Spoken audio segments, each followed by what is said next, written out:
Company accounts हम लोग पढ़ रहे थे, आज 11th क्लास है। ऑलमोस्ट ये चैप्टर कंप्लीट होने को रहा, बस एक छोटा सा कंसेप्ट बचा हुआ है जो इसके बाद स्टार्ट होगा। आज हम लोग थोड़ा सा बेसिक्स पे और थोड़ा सा ध्यान लगाएंगे। थोड़ा सा कुछ बचा हुआ है हम लोग का, क्या कॉल्स इन एरियाज के बारे में कुछ टॉपिक्स बचा हुआ है, उसको आज हम लोग कंप्लीट कर लेंगे। उसके बाद मात्र 2 टॉपिक बचा हुआ है, एक फॉर फीचर और दूसरा फॉर फीचर एंड रीइशू। एक दिन का फॉर फीचर है और एक दिन का फॉर फीचर एंड रीइशू है। बाकी थोड़ा सा मिसलेनियस टॉपिक्स है 1-2 क्लास का, फिर ये चैप्टर आप लोगों का कंप्लीट है। तो बोला जाए तो 60 to 70% ये चैप्टर हम लोग का कंप्लीट हो गया है। मात्र 4 से 5 क्लास और बचा है इस चैप्टर में हम लोग का। ठीक है, आज हम लोग एक टॉपिक देखेंगे, टॉपिक का नाम है methods of recording calls in arrears.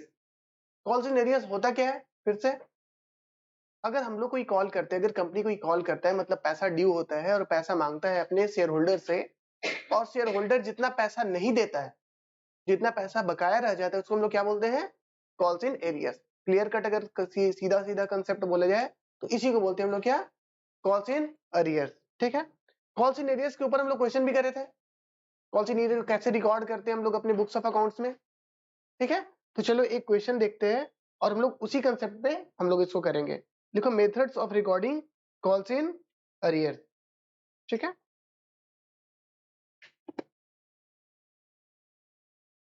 Illustration number 17।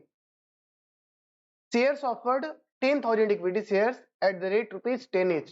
कितना शेयर ऑफर हुआ है? 10,000 इक्विटी शेयर ऑफर हुआ है at the rate rupees 10 each, जो कि मिलेगा कैसे?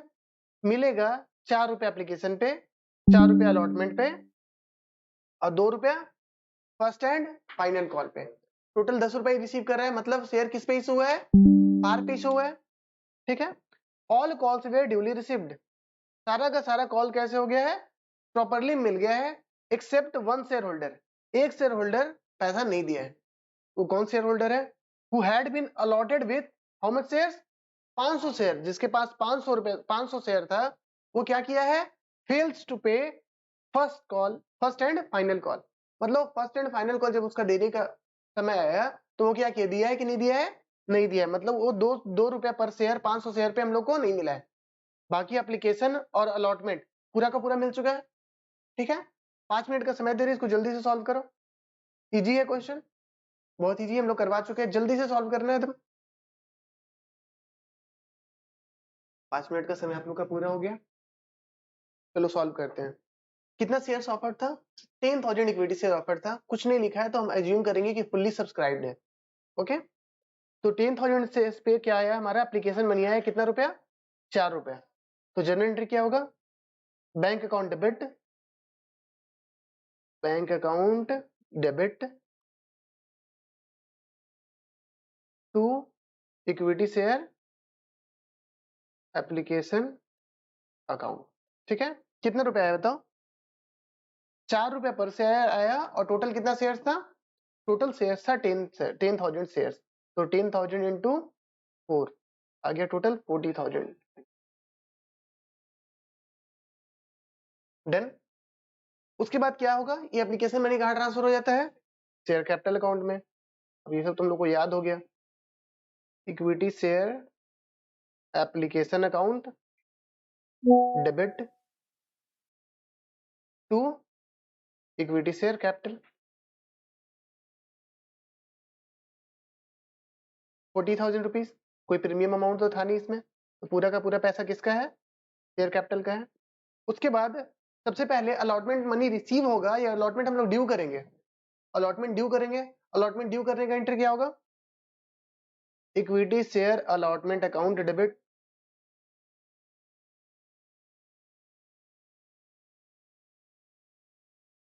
To equity share capital. कितना मांगेंगे हम लोग? 4 रुपए पर शेयर। फिर से कितना हो गया? 40,000। और क्या लिखा है क्वेश्चन में कि सारा का सारा पैसा मिल गया है। फर्स्ट एंड फाइनल कॉल का ड्यू है, तो अलॉटमेंट तो सारा मिल गया है, तो सारा पैसा रिसीव करवा लो। एंट्री क्या हो जाएगा? Bank account debit to equity share allotment account. कितना पैसा मिल गया? 40,000 रुपए। एकदम इजी स्टेप है। उसके बाद लास्ट क्या करना है? First and final call due करना है, तो सबसे पहले मांगेंगे कितना रुपया मांगना है, 2 रुपया। तो एंट्री क्या होगा, equity share first and final call debit to equity share capital.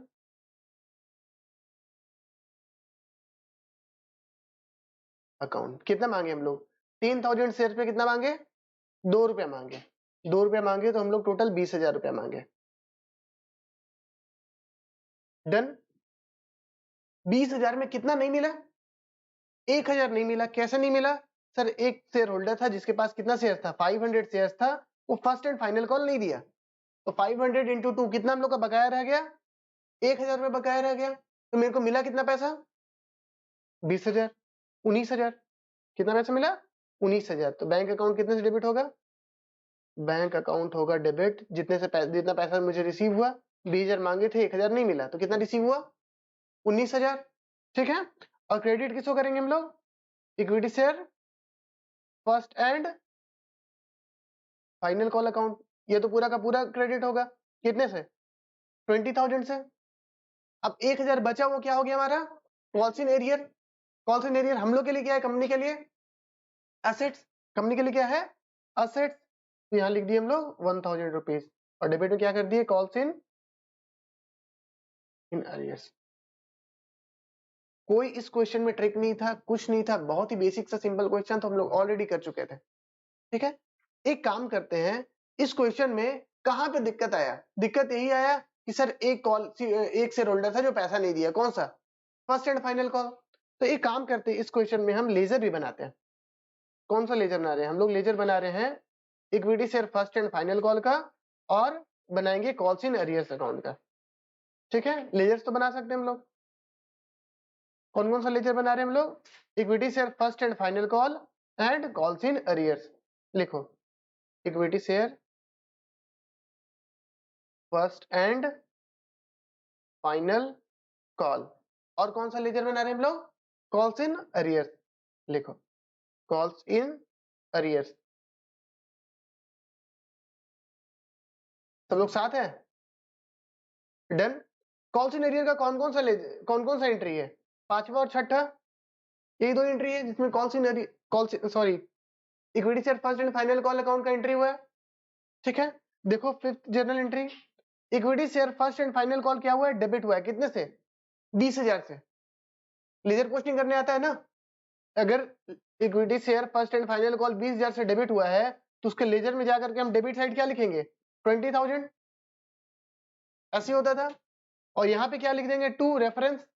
Reference क्या था इसका, इक्विटी शेयर कैपिटल अकाउंट का रेफरेंस क्या था, किसकी वजह से ये डेबिट हुआ, इक्विटी शेयर कैपिटल अकाउंट की वजह से। हम लोग डेबिट में क्या लिख दिए, equity share capital to equity share capital. तुम लोग अपना जगह बना करके लिखना, हम छोटा लिखते थे, इन लोग भी छोटा लिख देते हैं। तुम लोग पास तो जगह है ना सफिशिएंट, तुम आराम से करो। ठीक है। तो डेबिट में क्या लिख दिए, इक्विटी शेयर कैपिटल अकाउंट, एकदम छोटे छोटे बनाना, बहुत ज्यादा जगह का रिक्वायरमेंट नहीं है। अब उसके बाद कहाँ ये एंट्री हुआ है, equity share first and final call sixth journal entry में हुआ है। क्या हुआ है, ये क्रेडिट हुआ है, कितने से, 20,000 से। कितने से क्रेडिट हुआ है, 20,000 से। और उसका रीजन कौन कौन है, 19,000 बैंक है, 1,000 क्या है, कॉल्स इन एरियर्स। तो हम लोग ये क्या लिख देंगे, बाई बैंक। बाई बैंक कितना लिखेंगे, 19,000। और बाई कॉल्स इन एरियर्स कितना लिखेंगे, बाई कॉल्स इन एरियर्स लिख देंगे हम लोग कितना, 1,000। डन। और कुछ करना है इस लेजर में, दो ही एंट्री था, दोनों का पोस्टिंग कर दिए। 20,000 से डेबिट हुआ, 20,000 से क्या हो गया, क्रेडिट। इसका कोई बैलेंस आया क्या, इसका तो कोई बैलेंस नहीं आया। डन। उसके बाद एक लेजर और बना रहे हैं, वो किसका लेजर है, कॉल्स इन एरियर्स। वो सिर्फ एक ही जगह आया है, कौन से जर्नल में, लास्ट वाले जर्नल में। कॉल्स इन एरियर्स कहाँ है, लास्ट वाले जर्नल में आया है। क्या हो रहा है, calls in arrear debit, calls in arrear क्या हो रहा है, डेबिट। तो कॉल्स इन एरियर में भी हम लोग क्या लिखेंगे, डेबिट साइड लिख देंगे 1,000। और किसकी वजह से डेबिट हुआ है, रेफरेंस का क्या लिखेंगे हम लोग, to equity share first and final call. तो लिख दो to equity share first and final call done. ये हम लोग लेजर का स्टेप कर रहे हैं, लेजर का काम कर रहे हैं, 11th वाला बचपन में जो किए थे, ठीक है। और तो कुछ नहीं है। एक मिनट, तो हम लोग क्या करेंगे, कॉल्स इन एरियर अकाउंट का बैलेंस फिगर निकाल देंगे। बैलेंस फिगर निकालो, क्या निकलेगा, बाई बैलेंस सीडी कितना 1000।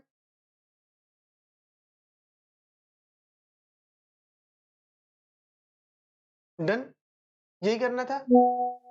अब एक बात बताओ, एक बात बताओ कि हमारा एक ही अकाउंट में बैलेंस आया, वो कौन सा बैलेंस आया, कॉल्स इन अरियर्स अकाउंट में बैलेंस आया। जो 1000 निकल के आया, ये है कौन सा बैलेंस, पहले ये बताओ, ये कौन सा बैलेंस है 1000 रुपए, डेबिट बैलेंस या क्रेडिट बैलेंस? हाँ, डेबिट साइड ज्यादा है, क्रेडिट साइड कम है, तो कौन सा बैलेंस कहलाएगा, डेबिट बैलेंस। ये क्या है हमारा, डेबिट बैलेंस। और डेबिट बैलेंस क्या होता है हमारा, असेट। डेबिट बैलेंस हमारा क्या होता है, असेट, राइट। इतना ही करना था इस क्वेश्चन में। लेकिन ये जो हम लोग अभी क्वेश्चन सॉल्व किए ना, अभी जो हम लोग इलस्ट्रेशन जो कंप्लीट किए, ये हम लोग मेथड 1 से बनाए, जो हम लोग ऑलरेडी करते आ रहे थे, ठीक है। एक और मेथड बनाते हैं, ये मेथड का ऊपर नाम लिखो, हो गया सबका। इसके ऊपर नाम लिख दो मेथड 1, यहाँ पे लिख दो मेथड 1, मेथड 1 लिख दो, यहाँ पे जगह है खाली सफिशिएंट, लिख दो मेथड 1। इसका नाम है calls in arrear account, calls in arrears account is maintained. मतलब हम लोग अकाउंटिंग कर रहे हैं, अकाउंटिंग में हम लोग क्या कर रहे हैं, कॉल्स इन अरियर अकाउंट हम लोग क्या कर रहे हैं, मेंटेन करके चल रहे हैं। कुछ कुछ कंपनीज बोलती है ना कि हम calls in arrear account maintain ही नहीं करेंगे, हम लोग नहीं, मेरा कोई कॉल्स इन अरियर अकाउंट नहीं होगा, उसका कैसे अकाउंटिंग करेंगे, वो देखते हैं, ठीक है। तो हम लोग सेम क्वेश्चन करेंगे, और इस बार क्या करेंगे, हम लोग calls in arrears account maintain नहीं करेंगे, ठीक है। तो एप्लीकेशन और अलॉटमेंट ये दोनों तो सेम रहेगा, इसमें कोई दिक्कत है। हम एक काम कर रहे हैं, लिखो मेथड 2, यहाँ पे लिखना है मेथड 2, मेथड 2। यहाँ पे क्या लिख दे, कॉल्स इन अरियर्स अकाउंट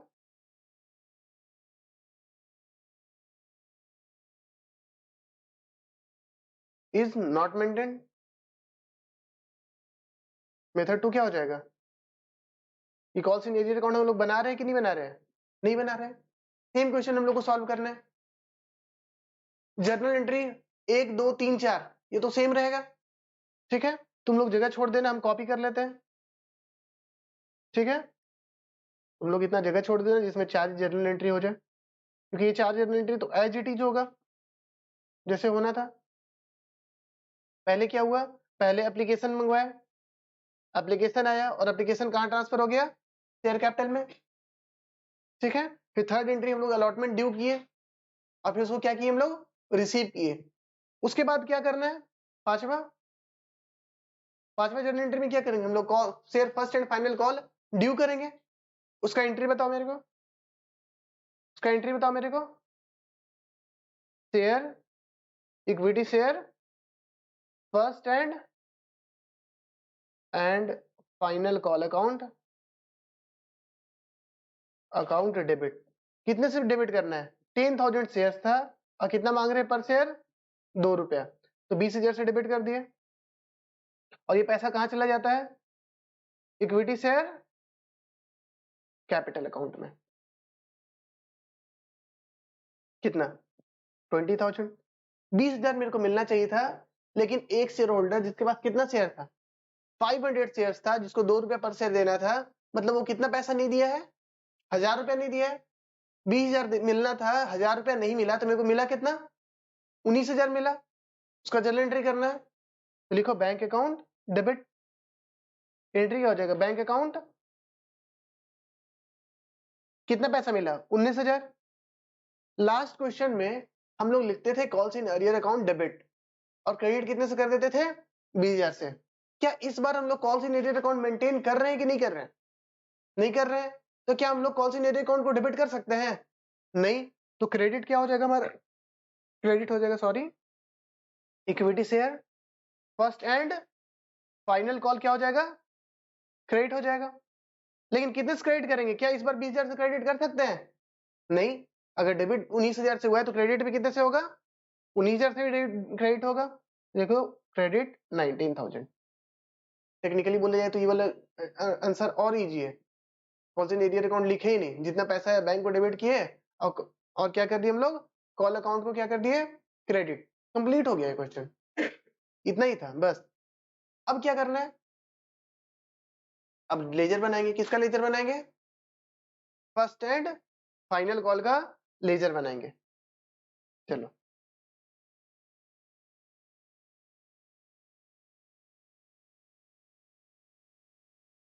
चलो बनाओ जल्दी से।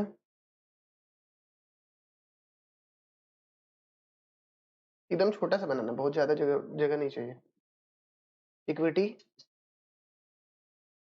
Share first and final call account, यही बना रहे हैं। ठीक है, दो ही जगह जनरल एंट्री हुआ है, general entry 5th and 6th में। 5th में क्या हो रहा है? डेबिट हो रहा है कितने से?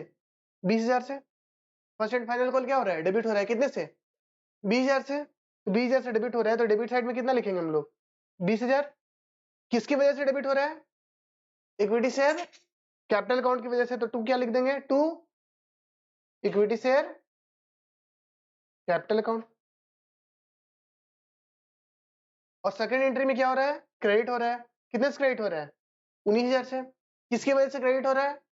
तो क्या लिखेंगे हम लोग? By bank account. कितना? 19,000। डन। और क्या हो जाएगा बाकी? Balance balance CD. कितना हो जाएगा बैलेंस सीडी? डन। 1,000। अब एक बात बताओ, ये जो 1,000 का बैलेंस निकला वो डेबिट बैलेंस है या क्रेडिट बैलेंस है? डेबिट बैलेंस है। ये जो 1,000 का बैलेंस बचा वो क्या है? डेबिट बैलेंस या credit balance? Debit balance. Last question में क्या हुआ था? लास्ट क्वेश्चन में हम लोग कॉल्स इन एरियर अकाउंट बनाए थे। अगर कॉल्स इन एरियर अकाउंट बनाएंगे तो क्या कॉल वाले अकाउंट में बैलेंस रहेगा? नहीं रहेगा, वो तो जीरो हो जाएगा। इसी क्वेश्चन को लास्ट मेथड में हम क्या किए थे? Calls in arrear account maintain किए थे। तो क्या कॉल्स इन एरियर वाले अकाउंट में कोई बैलेंस बचा था? नहीं, वो तो सब मतलब स्क्वायर ऑफ हो गया था। बैलेंस जो था 1,000 रुपया, वो कौन से अकाउंट में दिख रहा था हम लोग को? कॉल्स इन एरियर अकाउंट में। इस बार भी कितना बैलेंस है? इस बार भी 1,000 का बैलेंस है। लेकिन अब कहां दिख रहा है? कॉल्स के अकाउंट में दिख रहा है। कॉल्स के अकाउंट में इसलिए दिख रहा है क्योंकि कॉल्स इन एरियर हम लोग मेंटेन ही नहीं किए। लेकिन स्टिल ये 1,000 रुपया है क्या? है तो वही बकाया ही है, कॉल्स इन एरियर्स ही है।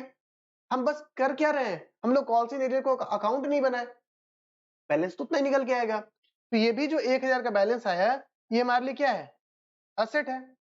लेकिन बस नाम का फर्क है। अगर कॉल्स इन एरियर अकाउंट हम लोग मेंटेन करके रखते तो क्या रहेगा? बैलेंस कहाँ खड़ा रहेगा? कॉल्स इन एरियर के अकाउंट में। और अगर हम लोग calls in arrear account maintain नहीं करेंगे तो क्या रहेगा? उस हेड में रहेगा बैलेंस। ठीक है, सपोज हम लोग क्वेश्चन एक ऐसा क्वेश्चन बनाते जिसमें अलॉटमेंट में भी कुछ पैसा ड्यू रहता है और क्या रहता है? फर्स्ट एंड फाइनल कॉल में भी ड्यू रहता है। तो अगर कॉल्स इन एरियर अकाउंट हम लोग मेंटेन करते हैं तो ना तो इस अकाउंट में बैलेंस रहता ना तो इस अकाउंट में बैलेंस रहता सपोज। और बैलेंस कहाँ रहता? यहाँ कॉल्स इन एरियर के अकाउंट में बैलेंस रहता। ऐसे ही होता ना।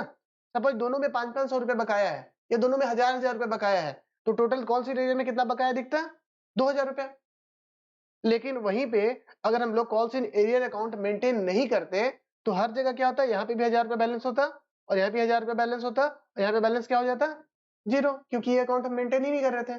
बट अल्टीमेटली है तो दोनों एक ही चीज, राइट? है दोनों क्या? एक ही चीज है। डन। थ्योरी में 16 नंबर पॉइंट तक हम लोग कंप्लीट कर लिए थे। सिक्योरिटीज प्रीमियम क्या होता है, क्यों होता है, उसका यूज कहाँ होता है, ये हम लोग देख लिए थे। अब हम लोग को देखना है क्या? Under subscription point number 17। क्या होता है अंडर सब्सक्रिप्शन? पहले डिस्कस कर लेते हैं क्या होता है अंडर सब्सक्रिप्शन। जब भी कोई कंपनी शेयर इशू करना चाहती है तो कुछ नंबर्स ऑफ शेयर वो क्या करेगी? ऑफर करेगी पब्लिक में। ठीक है, सपोज मेरे को शेयर इशू करना है और मेरे को टोटल 10 लाख रुपीज चाहिए और एक शेयर ₹10 का है, तो हम कितना शेयर ऑफर करेंगे पब्लिक को? 1 लाख शेयर्स। अगर 1 लाख शेयर हम लोग ऑफर किए और पब्लिक से सब्सक्रिप्शन भी 1 लाख रुपीस का आ गया, 1 लाख शेयर्स का आ गया, तो हम लोग क्या बोलेंगे? Fully subscribe. हम लोग क्या बोलेंगे? Fully subscribe. जितना हम लोग ऑफर करे थे उतना हम लोग को एप्लीकेशन आया, क्या हो गया? मेरा शेयर फुल्ली सब्सक्राइब्ड हो गया। लेकिन जरूरी क्या जितना हमने ऑफर करा उतना ही शेयर्स आ जाए, उतना ही शेयर्स का एप्लीकेशन आ जाए? पॉसिबल नहीं है। हो सकता है 1 लाख शेयर हम लोग ऑफर करें और वहां से एप्लीकेशन कितने शेयर्स का आया? हो सकता है 95,000 शेयर्स का आया। तो इस केस को हम लोग क्या बोलेंगे कि मेरा शेयर्स फुल्ली सब्सक्राइब ना होकर के मेरा शेयर कैसे सब्सक्राइब हुआ है? अंडर सब्सक्राइब हुआ है। क्या बोला जाएगा? शेयर्स क्या हुआ है? अंडर सब्सक्राइब हो गया है। तो अब एक बात बताओ कि क्या हम 1 लाख शेयर्स इशू कर सकते हैं? नहीं, 1 लाख शेयर तो इशू नहीं कर सकते। हम लोग मैक्सिमम कितना शेयर इशू कर सकते हैं? 95,000 शेयर इशू कर सकते हैं। तो हम लोग मैक्सिमम कितना शेयर इशू कर सकते हैं? जितने का हम लोग को क्या आया है? एप्लीकेशन आया है। इस टाइप के जो कंडीशन मतलब कि जो सर्कमस्टांसेस आते हैं, इसको बोला जाता है अंडर सब्सक्रिप्शन। हम लोग शेयर सब्सक्रिप्शन तो आया, लेकिन सब्सक्रिप्शन कैसा रह गया? अंडर सब्सक्रिप्शन रह गया। अब यहाँ पे आता है एक कंडीशन कंपनीज एक्ट का, उस कंडीशन का नाम है कंडीशंस ऑफ मिनिमम सब्सक्रिप्शन। अब होता यहाँ ऐसा है, सपोज कुछ कंपनी शेयर ऑफर करा, सपोज अभी हम लोग ऑफर करें 1 लाख शेयर और एप्लीकेशन आता मात्र 5,000 शेयर्स का, तो गवर्नमेंट बोलती है कि आप ऐसा नहीं होगा कि जितना शेयर्स आया उतना ही शेयर्स आप अलॉट कर देंगे। एक मिनिमम कंडीशन होना चाहिए था कि इतना तक तो शेयर्स आपका सब्सक्राइब हो ही जाना चाहिए था। तो एक कंडीशन क्या है आपका? Minimum subscription of shares. जो शेयर सब्सक्राइब हो रहा है वो मिनिमम कंडीशन होना चाहिए कि इतना शेयर सब्सक्राइब हो जाना चाहिए। वो कंडीशन आपको दिया हुआ है 90%। मतलब आपने जितना शेयर ऑफर करा है उसका 90% शेयर क्या हो जाना चाहिए? सब्सक्राइब हो जाना चाहिए। तो 1 लाख शेयर ऑफर करे हैं, तो अभी क्या हुआ था? लास्ट एग्जाम्पल में 95,000 शेयर सब्सक्राइब हुआ था। तो 95,000 शेयर जब सब्सक्राइब हुआ था तो हमारा मिनिमम कंडीशन फुलफिल हो रहा था कि नहीं हो रहा था? हो रहा था। 90% कितना हो रहा है? 90,000। 90,000 शेयर सब्सक्रिप्शन आया। हम लोग शेयर इशू कर सकते हैं कि नहीं कर सकते? कर सकते हैं। और करेंगे तो कितना शेयर इशू कर सकते हैं? 95,000। बट वही अगर दूसरा केस अगर हम लोग लेते हैं कि शेयर सब्सक्राइब हुआ 75,000, तो क्या मिनिमम कंडीशन का फुलफिल हुआ? मिनिमम कंडीशन तो फुलफिल नहीं हुआ। तो क्या हम लोग 75,000 शेयर्स को अलॉट कर सकते हैं क्या? नहीं। उस केस में क्या करना होगा? कंपनी को जितना पैसा रिसीव हुआ 75,000 शेयर्स पे एप्लीकेशन मनी, सारे के सारे पैसे क्या करने पड़ेंगे? उनको रिफंड करने पड़ेंगे। ठीक है? तो देखो 17 नंबर पॉइंट देखते हैं, थोड़ा सा थ्योरी देख लेते हैं क्या है थ्योरी में। The issue can be said to be under subscribed when company receives application for less than number of shares than actually offered. Application क्या हुआ? लेस हुआ, किससे?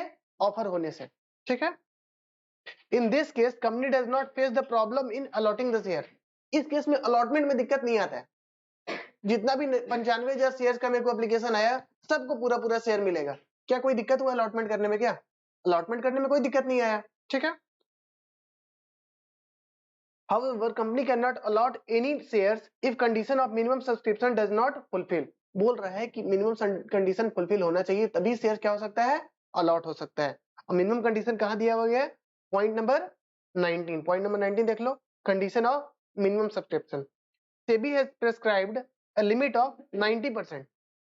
सेबी क्या प्रेस्क्राइब किया है? Limit of 90% for the minimum subscription.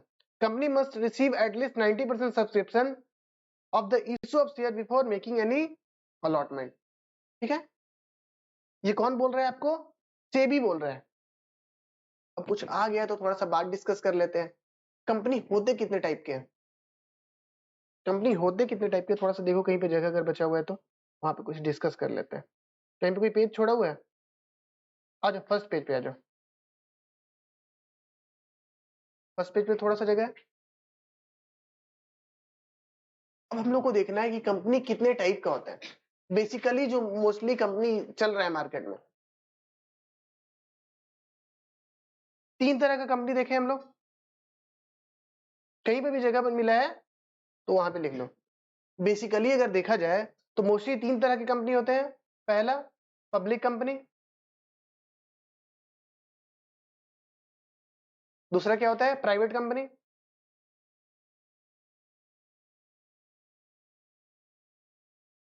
और तीसरा क्या होता है?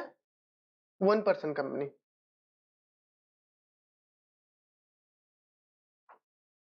वैसे तो अदर कंपनी भी होते हैं, जैसे सेक्शन 8 कंपनी हो गया, गारंटी कंपनी हो गया, अनलिमिटेड कंपनी हो गया, तो वो सबको इग्नोर कर रहे हैं। मोस्टली 99.99% कंपनी इसी तीनों में फॉल करेगी। ठीक है। प्राइवेट कंपनी किसको बोलते हैं? जिसके आर्टिकल ऑफ एसोसिएशन में 3 रिस्ट्रिक्शन है। कौन कौन रिस्ट्रिक्शन बताओ? पहला, ट्रांसफर ऑफ शेयर रिस्ट्रिक्टेड होता है, मतलब जैसे चाहे वैसे ट्रांसफर नहीं कर सकते हैं। पब्लिक को शेयर ऑफर कर सकते हैं कि नहीं कर सकते हैं? नहीं ऑफर कर सकते हैं। पब्लिक डिपॉजिट ले सकते हैं कि नहीं ले सकते हैं? नहीं ले सकते हैं। ये तीनों कंडीशन किस में है? प्राइवेट कंपनी में। ये तीनों कंडीशन आपका 1% कंपनी में भी है।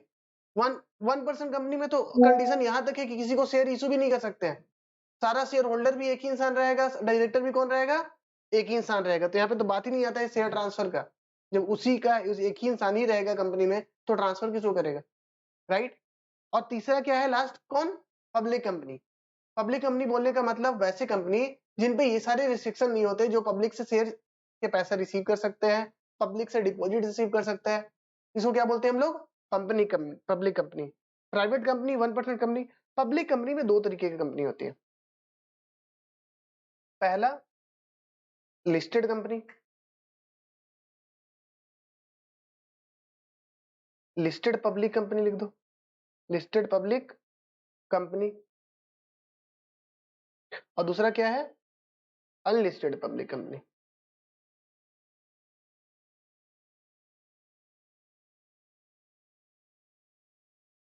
दोनों पब्लिक कंपनी है। सबसे पहली बात, अनलिस्टेड को कम इज्जत नहीं देना है। अनलिस्टेड भी क्या है हमारा? पब्लिक कंपनी भी है, अनलिस्टेड भी। ठीक है। अब है क्या, क्या दोनों पब्लिक से डिपॉजिट रिसीव कर सकती है? हाँ, दोनों पब्लिक से डिपॉजिट रिसीव कर सकती है। क्या दोनों पब्लिक को शेयर ऑफर कर सकती है? हाँ, दोनों शेयर ऑफर कर सकती है। दोनों अपना आईपीओ लेके आ सकती है। ठीक है, कि अपना ऑफर दिया, जो शेयर खरीद एप्लीकेशन करेगा उसको शेयर्स मिलेगा, दोनों कर सकती है। तो सर लिस्टेड और अनलिस्टेड में क्या फर्क पड़ता है? लिस्टेड कंपनी वो कंपनी होती है जो अपने आप को कहां लिस्ट करवाती है? स्टॉक एक्सचेंज में। कहां लिस्ट करवाती है? Stock exchange. स्टॉक एक्सचेंज का नाम बताइए सर एक दो। NSC, BSc. ठीक है, national stock exchange, Bombay stock exchange, एक कोलकाता का भी था पहले। ठीक है, तो ये दोनों स्टॉक एक्सचेंज पे लिस्टिंग करवाती है। क्यों लिस्टिंग करवाती है? सपोज हम पब्लिक कंपनी है, हम क्यों अपने आप को लिस्ट करवाएंगे स्टॉक एक्सचेंज पे? बेनिफिट्स।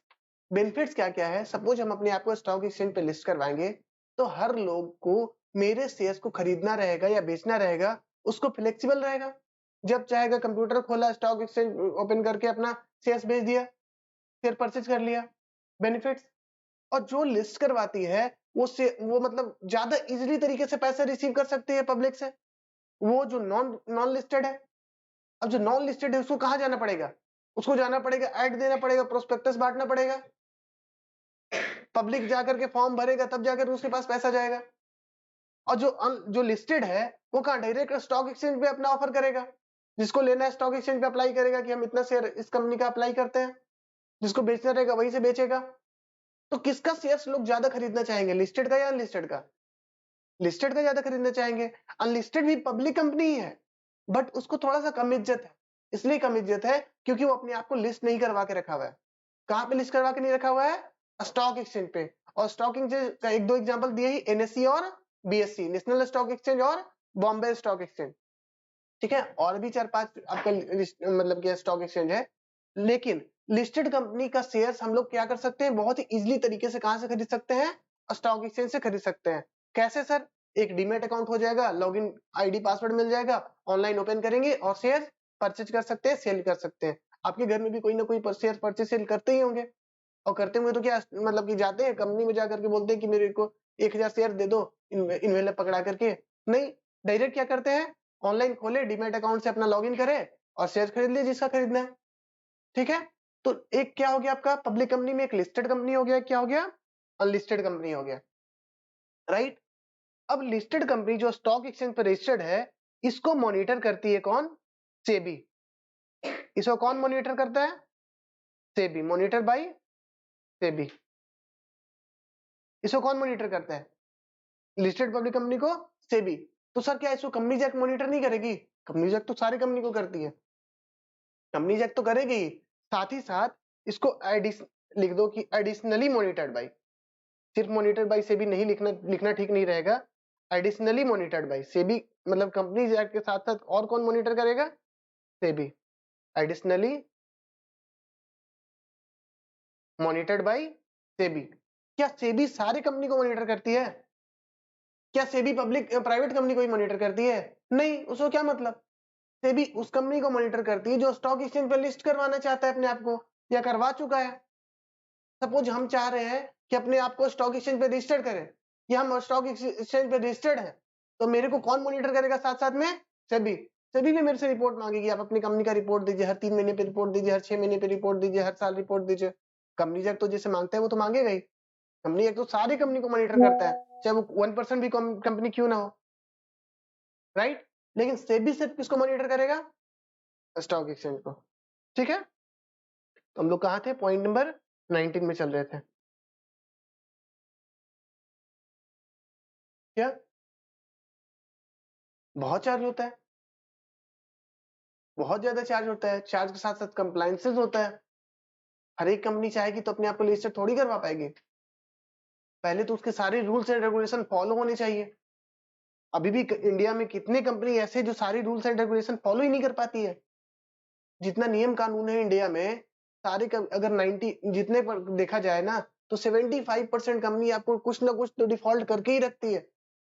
75 to 80% कंपनी कुछ ना कुछ जो गलती किए वही रहेगा, या कितना ही बढ़िया कंप्लायंस क्यों ना करे। लेकिन वही सेबी में रजिस्टर्ड करवाना होगा तो आपको 100% कंप्लायंस करना होगा, 100%। ठीक है, तब जाकर के सेबी आपको रजिस्ट्रेशन देगी। ऊपर से आप उसको पीरियोडिकल डिटेल्स दीजिएगा तब, कि आप हर 3 महीने पे उसको रिपोर्ट बना के दे रहे कि ये 3 महीने में कंपनी ऐसा परफॉर्म किया, ये 3 महीने में ऐसा परफॉर्म किया। साल साल तो बनता ही है बुक्स ऑफ अकाउंट, सेबी आपको 3-3 महीने पे मांगेगा, 6-6 महीने पे मांगेगा। तो बहुत सारे फॉर्मेलिटी जिसको फुलफिल करने के बाद जाकर के सेबी पे रजिस्टर्ड होता है। तो रिलायंस का शेयर हम लोग ऑनलाइन जाकर के डीमेट से अगर खरीद ले रहे हैं, उसके लिए रिलायंस बहुत सारे रिपोर्टिंग फॉर्मेलिटीज फुलफिल कर रही है स्टॉक एक्सचेंज का, तब वो जाकर के स्टॉक एक्सचेंज पर रजिस्टर्ड है। ठीक है, पॉइंट नंबर कहां थे हम लोग? 19। तो बात आता है कि अंडर सब्सक्रिप्शन। अंडर सब्सक्रिप्शन का सिंपल सा बात बताए कि मिनिमम कितना सब्सक्रिप्शन हो जाना चाहिए? 90% से ऊपर सब्सक्रिप्शन होगा तो शेयर इशू कर पाएगा, और 90% से नीचे सब्सक्रिप्शन होगा तो शेयर इशू नहीं कर पाएगा, राइट? तो ये तो हो गया ज्ञान का बात कि 90% से कम रहेगा तो कर पाएगा, 90% से ज्यादा रहेगा तो नहीं कर पाएगा। अब एक बात बताओ, एग्जाम में पूछ दिया कि 1 लाख शेयर्स ऑफर्ड है, ठीक है ना, और शेयर सब्सक्राइब हुआ मात्र 80,000, मिनिमम सब्सक्रिप्शन फुलफिल हुआ है कि नहीं हुआ है? नहीं हुआ है, तो शेयर्स इशू होगा या नहीं होगा? नहीं होगा। लेकिन क्वेश्चन पूछ दिया 5 नंबर का, तो क्या लिख के आओगे? ही आपका से मिनिमम सब्सक्रिप्शन फुलफिल नहीं हो रहा है, ऐसे लिख देंगे क्या? ऐसे तो नहीं लिख सकते हैं, क्या नंबर देगा? ऐसे तो नहीं देगा, मीम थोड़ी बना के आना है। तो वहां पे हम लोग को क्या करना होगा, जैसे एग्जाम में क्वेश्चन पूछ दिया, अगर 1-2 नंबर का पूछा, सपोज 1 नंबर का क्वेश्चन पूछा कि ऑफर हुआ है 1 लाख शेयर और एप्लीकेशन कितने का आया है? 80,000, तो हम लोग लिखेंगे उसको कि मिनिमम सब्सक्रिप्शन 90% फुलफिल नहीं हो रहा है, in this case we can not go for the allotment of the share, और हम लोग क्या करना पड़ेगा? All the money received on application must be refunded within prescribed time, जितना समय दिया गया है उसके अंदर हम लोग सारे का सारा पैसा रिफंड करेंगे। तो ऐसा कब लिख करके चल सकते हैं? ऐसा लिख के चलेंगे जब 1-2 नंबर का क्वेश्चन आएगा, ठीक है ना? ये ऑब्जेक्टिव में इस टाइप का क्वेश्चन पूछ दिया कंफ्यूज करने के लिए, तो हम लोग वहां पे क्या लिखेंगे कि can not allot any shares, हम लोग क्या करेंगे? सारे के सारे पैसे क्या करेंगे? हम लोग रिफंड करेंगे। लेकिन वही क्वेश्चन 5 नंबर का और 6 नंबर का पूछ रहा है, तो बस ये 2 लाइन लिखने से नंबर नहीं मिल जाएगा हम लोग को। वहां पे क्या करना होगा हम लोग को? हम लोग को प्रॉपर्ली क्वेश्चन सॉल्व करना पड़ेगा, साथ ही साथ एडिशनली नोट्स देना पड़ेगा। क्वेश्चन सॉल्व कर दिया और उसके बाद फिर 1-2-3 लाइन का नोट्स दे दिया कि although we have passed all the journal entries for the allotment of share, but in practical situation company does not fulfill the minimum condition of subscription. In practically company needs to refund their application money, ठीक है, within prescribed time। ठीक है, prescribe time अगर देख लेते हैं, books में लिखा हुआ है तो देख लेते हैं, जनरली 6 से 7 दिन होता है। लेकिन आप देख लेना, अगर नहीं पता है तो क्यों रिस्क ले, लिख देंगे प्रेस्क्राइब टाइम में आप लोग पैसा रिफंड कर देते हैं, ठीक है। तो इस पे एक नोट लिख लो, एक नोट है भी, what to do in practical question इन practical question is asked in exam and condition of minimum subscription is not fulfilled, star दिया हुआ है। एग्जाम में क्या करना है, मिनिमम कंडीशन फुलफिल नहीं हो रहा है तो एग्जाम में हम लोग क्या करेंगे, इसको दो पार्ट कर दो। ये किस पे डिपेंड करता है, मार्क्स पे, मार्क्स पे डिपेंड करता है। अगर मार्क्स है कितना, 1 से 2 मार्क्स, कितना है, अगर 1 से 2 मार्क्स है तो हम लोग क्या करेंगे, और 5 से 6 मार्क्स है तो क्या करेंगे, ठीक है, या एबव दैट, एबव 2 मार्क्स, ठीक है। क्या करेंगे एग्जाम में, 1 से 2 मार्क्स का रहेगा तो हम लोग क्या लिखेंगे, लिखो कि क्या करना है हम लोग को, लिखो give proper notes, give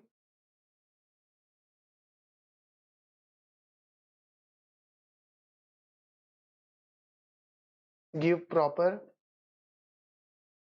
notes about minimum subscription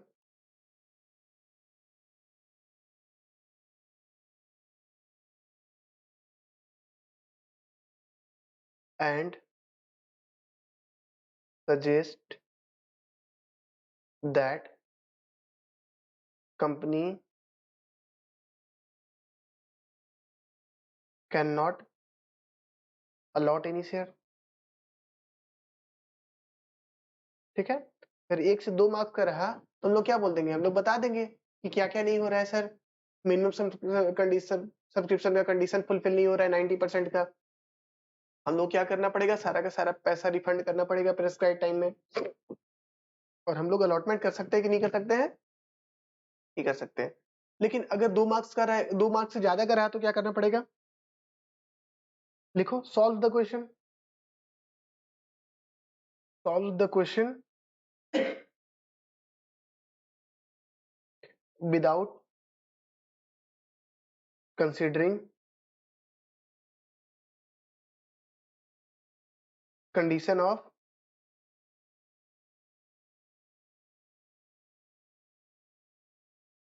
minimum subscription and, और क्या करना है साथ साथ में, give proper notes,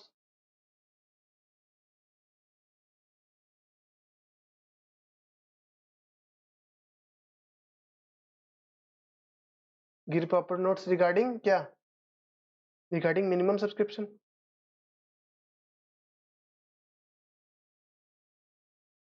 पहले तो क्वेश्चन सॉल्व कर देना है बिना कुछ सोचे कि मिनिमम सब्सक्रिप्शन फुलफिल हो रहा है कि नहीं हो रहा है, जैसे हम लोग सॉल्व करते थे।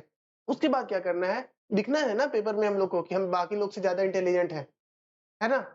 जब कुछ आता है तो ज्ञान दे दो, तो उसके बाद लिख भी देना कि सर वैसे तो हमको सॉल्व नहीं करना चाहिए था, ऐसा रिफंड होना चाहिए, लेकिन हम कर दिए हैं आपका सॉल्यूशन। प्रैक्टिकल केस में वो क्या करना पड़ेगा, पैसा रिफंड करना पड़ेगा, हम शेयर अलॉट भी नहीं कर सकते हैं, ठीक है।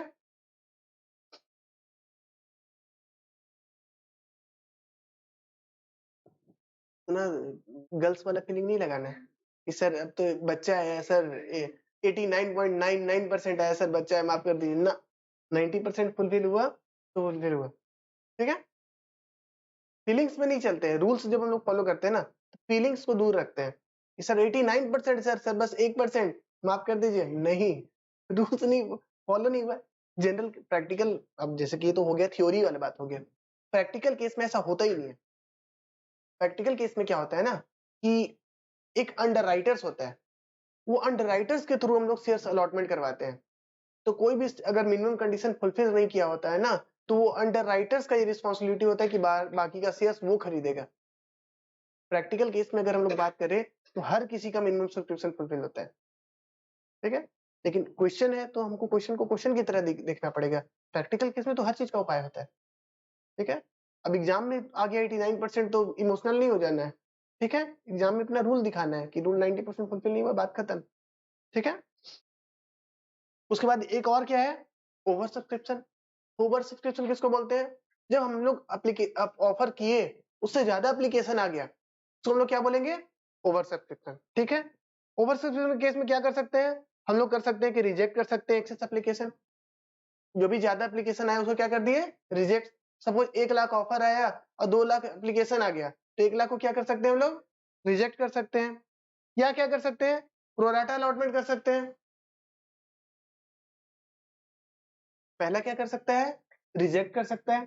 दूसरा क्या कर सकता है? अलॉटमेंट कर सकता है। तीसरा क्या कर सकता है? कुछ रिजेक्ट कर दिया, कुछ प्रोराटा कर दिया। डन। इसका थ्योरी खुद से देख लेना, क्या बहुत सिंपल सा थ्योरी है इसका। और नेक्स्ट टॉपिक हम लोग का बचा क्या? For feature of shares. अब देखो थ्योरी में भी हम लोग फॉर फीचर ऑफ शेयर में पहुंच गए हैं और उधर प्रैक्टिकल में भी फॉर फीचर ऑफ शेयर्स में पहुंच चुके हैं। हम लोग क्या कर रहे हैं? थ्योरी और प्रैक्टिकल बैलेंस करते हुए चल रहे हैं। कल का जो क्लास होगा हम लोग complete for feature of shares से स्टार्ट होगा, ठीक है।